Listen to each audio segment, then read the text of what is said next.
With younger directors who do not yet have a track record of attaching cast, which is a key piece of making any project financially viable, the things I look for are a strong understanding of story. This is essentially what a director is doing. A director is interpreting a written document, they're interpreting a screenplay.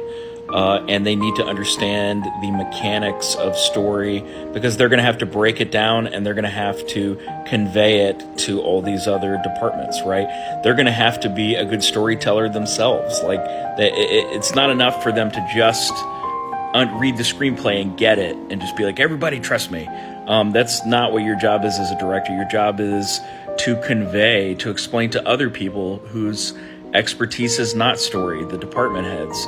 They're most of them are not writers and don't understand the screenplay like a writer does, but the director should understand the screenplay like a writer does. So that's a big part of it. Another one is a collaborative nature, like an understanding that, films are, the auteur theory is just not really true. I mean, I don't know how anybody who's ever made a real feature thinks that the auteur theory really reflects reality.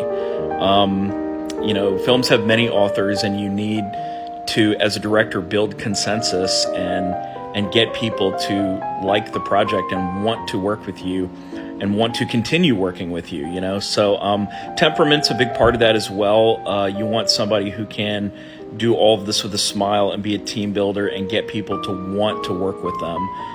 That's all, part and parcel of not just being a good director, but it's, I think, a building block of having a long career, because if people don't want to work with you, eventually everybody's going to stop working with you. Also look for that director to bring another skill set with them.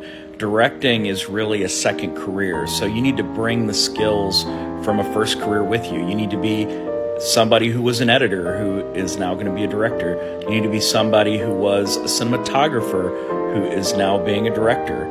You need to be someone who was, no stunts, came up as a stunt coordinator, and we're making an action movie now. So I know my stunts are going to look incredible and the action's all going to be great because I'm hiring a former second unit director, a stunt director, to be the director of my movies. So I'm looking for somebody who has those built-in skill sets, and people who don't have that are just saying, trust me, I've never directed anything before, but I'll be a great director. And, you've got to bring something to the table. Maybe you were a writer and now you're going to be a director.